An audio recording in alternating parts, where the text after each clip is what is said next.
Assalamualaikum warahmatullahi wabarakatuh. Yang kami hormati kepada dosen pembimbing selaku dosen pengampu mata kuliah, yaitu Bapak Bunda Sisi Putra, Eskom Infkom.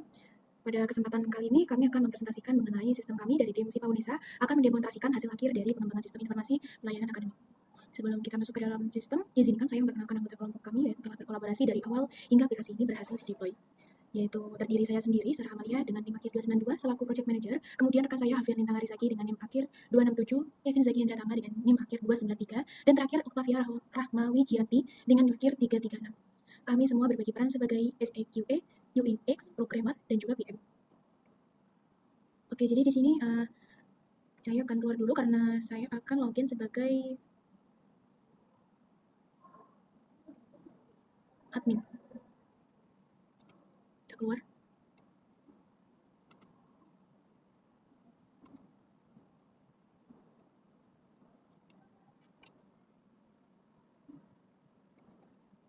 Oke, udah keluar.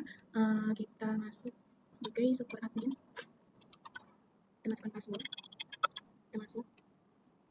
Pada dashboard utama, kita ada tampilan total pengguna SIPA UNESA, total pengajuan surat, jenis surat yang aktif, dan uptime system dalam kurun waktu 30 hari terakhir. Nah, di sini ada sistem health, yaitu yang menginformasikan bahwa sistem sedang beroperasi dengan baik tanpa gangguan apapun. Dan ada juga quick action, yang terdiri manajemen jenis surat, dan pastinya log aktivitas, pengaturan sistem, dan laporan lengkapnya. Oke, pada sidebar sebelah kiri ada manajemen jenis surat, dan surat yang diajukan oleh mahasiswa sebelumnya adalah seperti surat keterangan masih kuliah dengan persyaratan yang telah lengkap, statusnya aktif, surat izin survei, dan sampai yang lainnya. Yang ketiga ada manajemen pengguna. Oke, dari SIPA UNESA sendiri diperuntukkan oleh admin, tendik, kaprodi, dan juga mahasiswa. Di sini kita bisa melihat siapa yang sedang aktif dan sedang menggunakan SIPA UNESA. Nanti user-user yang aktif menggunakan SIPA UNESA akan terlihat dalam manajemen pengguna di rentang daftar pengguna di sini. Oke. Lalu ke pengaturan sistem. Sebagai admin kita bisa mengatur seberapa lama SLA-nya atau batas untuk aplikasi ini aktif. Jika nanti selama 4 jam tidak digunakan, maka sistemnya akan otomatis tertutup. Ada juga backup database. Untuk harian backup-nya yaitu setiap hari saat pukul 12 malam. Nah, ini adalah untuk ukuran file yang dapat di-upload oleh mahasiswa, yaitu 5 MB. Admin bisa mengubahnya menjadi 7 MB, 9 MB, dan lainnya. Untuk web yang sedang terbuka atau halaman yang sedang terbuka, jika sudah melewati 30 menit, maka sistem atau SIPA UNESA akan tertutup karena admin mengubahnya menjadi 30 menit. Nah, di sini admin juga bisa mengubah menjadi 33, 34, dan seterusnya. Ini ada server email, yaitu SMTP dan lain-lain. Nah, ini adalah hari libur nasional. Jadi, SIPA UNESA ini ketika beroperasi hanya pada hari Senin sampai Jumat. Misalkan hari libur atau hari Sabtu, Minggu, dan juga hari libur, SIPA UNESA akan otomatis memfreeze semua aktivitas. Tapi ketika upload pengajuan surat itu pada hari Jumat malam pukul 23.58, maka surat akan tetap tercatat, namun untuk keesokan harinya setelah di jam 00 atau 0001 itu sistem akan otomatis memfreeze.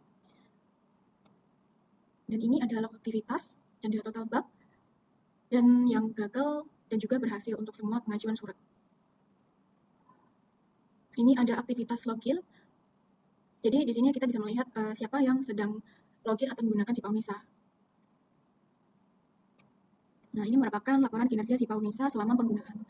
Ada total pengajuan, tingkat ketepatan SLA, rata-rata waktu proses, dan SLA yang terlambat. Di sini saya akan menjelaskan dashboard mahasiswa. Kita masukkan email dulu, lalu password.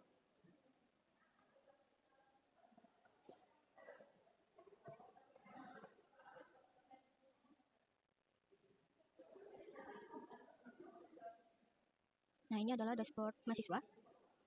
Lalu kita akan buat pengajuan baru. Sebagai contoh, surat tunjangan atau pensiun. Lalu kita akan pilih semester. Kemudian tulis keperluan surat.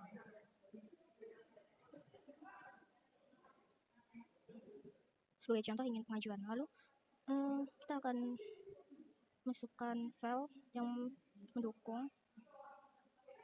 Kalau sudah, kita akan ajukan surat. Berhasil.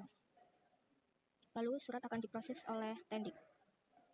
Di sini adalah kita bisa melihat riwayat kamu mengajukan surat. Untuk detailnya seperti ini. Kamu bisa langsung mengunduh kitir opsional. Nanti garis waktunya ada diajukan, diterima tendik, diproses, dan terakhir selesai. Kalau yang selesai,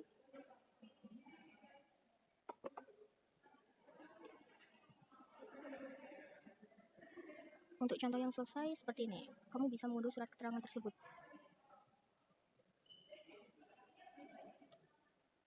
Dan ini adalah bagian kitir. Kamu bisa mencetaknya. Kemudian surat akan diproses oleh tendik. Sebagai berikut akan dijelaskan oleh teman saya.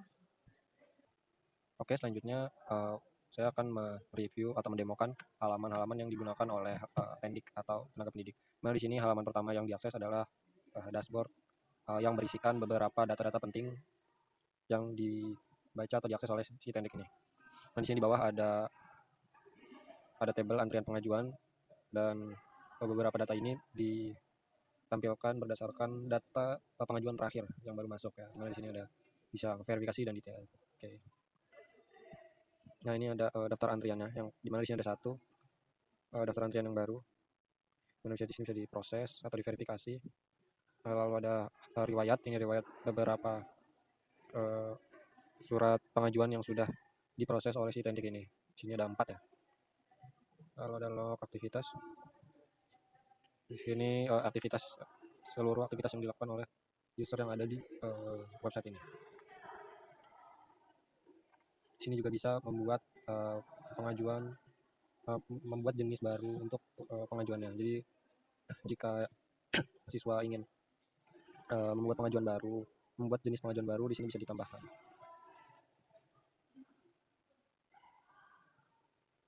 Lalu ini ada pengaturan sistem, di mana di sini ada beberapa aturan-aturan penting yang bisa di-setting oleh si tendik ini, di mana di sini notifikasi bisa dikirim lewat email ataupun lewat browser. Lalu ini adalah waktu sebelum peringatan sebelum SLA-nya terlewat ya. Sini misalnya 6 jam, berarti dia 6 jam akan muncul peringatan. Ini pencadangan database-nya, lalu ini di setting file upload-nya berapa megabyte. Lalu ini email untuk email SMTP untuk mengirim hasil dari kitir ataupun surat pengajuan ke mahasiswa. Jadi untuk yang tadi, kita balik lagi ke dashboard. Di sini ada cek detailnya. Di sini ada beberapa informasi penting dari pengajuan yang sudah dikirim oleh si mahasiswanya. Di sini ada nomor pengajuan, jenis pengajuannya, lalu kapan pengajuan yang dilakukan, dan data-data dari si mahasiswanya. Lalu ini ada detail dari pengajuan yang dikirim oleh mahasiswa tersebut, dan ini ada prosesnya. Jika misalnya kita cek ya dokumen pendukungnya. Nah, di sini adalah contoh gambar dummy yang sebenarnya yang tadi udah dikirim ya. Dan ini adalah ceritanya ini kartu rencana studi. Ini dokumen yang dikirim dari si mahasiswanya. Dimana setelah kita cek dokumen pendukung tadi, kita bisa perbarui status dari pengajuannya. Yang tadinya diajukan misalnya diterima tendik ataupun diproses. Misalnya kita terima tendik. Nah, di sini statusnya berubah menjadi diterima tendik, dan di timeline proses dari si pengajuannya ini juga lanjut ke diterima tendik. Kita rubah lagi ke diproses misalnya. Ya, statusnya juga ikut berubah diproses. Lalu kita bisa verifikasi juga langsung atau menilai dokumennya, apakah dokumen ini sudah layak diproses atau belum. Di sini ada dokumen yang dikirim atau berkas yang dikirim dari pengajuannya dari si mahasiswa. Di sini berkas pertama yaitu KTM. Ini kita bisa buka tab ataupun berkas yang lain. Di sini kartu rencana studi kita bisa buka. Dan ini tipenya bisa gambar ataupun PDF yang bisa diakses oleh si tendiknya. Ini sama, masih data mahasiswa. Lalu kita bisa juga verifikasi ya, apakah KTM-nya tadi masih berlaku atau datanya yang nggak sesuai. Lalu kita bisa kasih catatan revisi.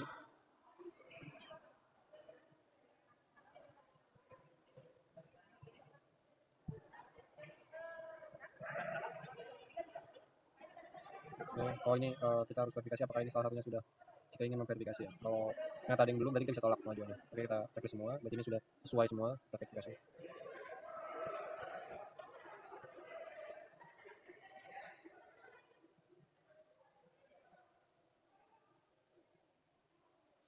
maaf, kita ulang ya. Berarti tadi dibalikin lagi ke setelah diajukan. Ini setelah diajukan ini kita verifikasi dulu.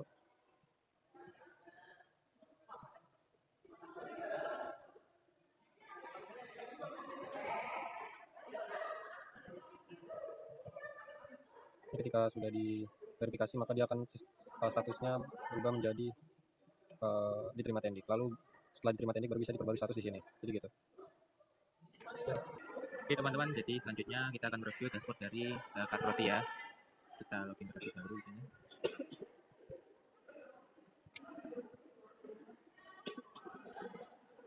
Oke, jadi untuk Cardroti ini ya murni sebagai monitoring dan juga untuk persetujuan surat dari mahasiswa gitu ya. Jadi di sini di atas ada keterangannya, ada profilnya, ada notifikasi, ada dark mode. Lalu di fitur di samping di sidebar sini ada dashboard monitoring, ada persetujuan surat, laporan kinerja layanan, dan juga daftar pelanggaran SLA serta tombol untuk lockout. Nah di sini kita bisa melihat untuk monitoring. Nah di sini ada total pengajuan bulan ini. Lalu ada yang berapa yang selesai tepat waktu, lalu ada berapa yang dalam proses, lalu yang terlampaui juga ada berapa, dan juga yang ditolak itu ada berapa. Kita scroll ke bawah. Nah di sini ada untuk tren pengajuannya. Jadi yang biru ini untuk total pengajuan, lalu yang hijau untuk selesai, dan yang merah ini untuk yang terlampaui gitu ya. Lalu di sini ada distribusi jenis suratnya. Jadi mahasiswa ini lebih banyak yaitu mengajukan surat untuk apa sih? Jadi di sini untuk yang tertera dia paling banyak itu adalah surat keterangan mahasiswa kuliah ya. Maaf. Jadi dia sebanyak 35%, jumlahnya 120 surat. Lalu di sini untuk yang di bawahnya ini akan muncul untuk pengajuan yang melampaui SLA. Jadi untuk saat ini tidak ada yang melampaui ya. Lalu di sini untuk tingkat ketepatan SLA-nya dan juga ada rata-rata waktu prosesnya. Di sini kita juga ada filter juga. Ada bulan lalu dan juga semester ini. Kita juga bisa ekspor dari monitoring ini ya. Nah dia bisa terdownload seperti itu. Lalu selanjutnya ada di bagian persetujuan surat ya. Jadi untuk saat ini ya, tidak ada yang mengajukan surat. Jadi di sini juga ada filternya juga ya. Jadi ada semua, ada yang perlu disetujui ataupun yang normal. Ini ada yang perlu persetujuan, ada yang prioritas urgent, dan juga ada yang normal. Ini keterangannya. Lalu kita lanjut ke laporan kinerja layanan. Nah, di sini adalah laporan kinerja layanan dari sistem ini selama periode 6 bulan. Ini juga bisa diubah ke tahun ini ya.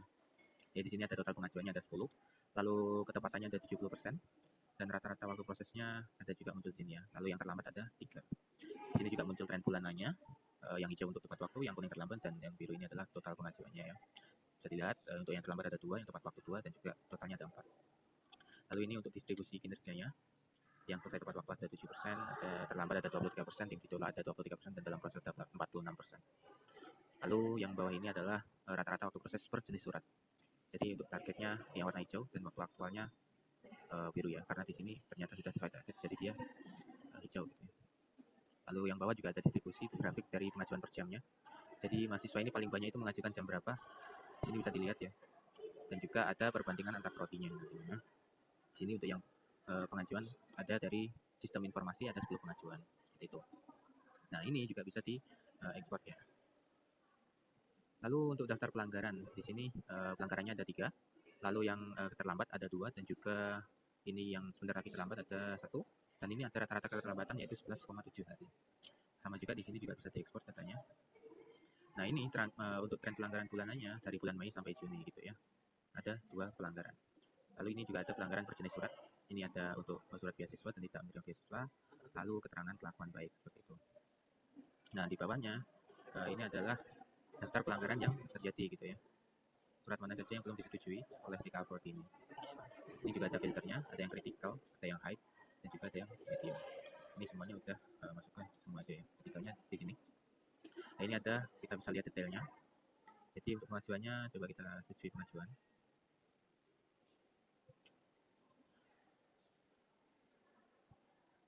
Oke, jadi yang paling terakhir di sini ada untuk pelanggarannya.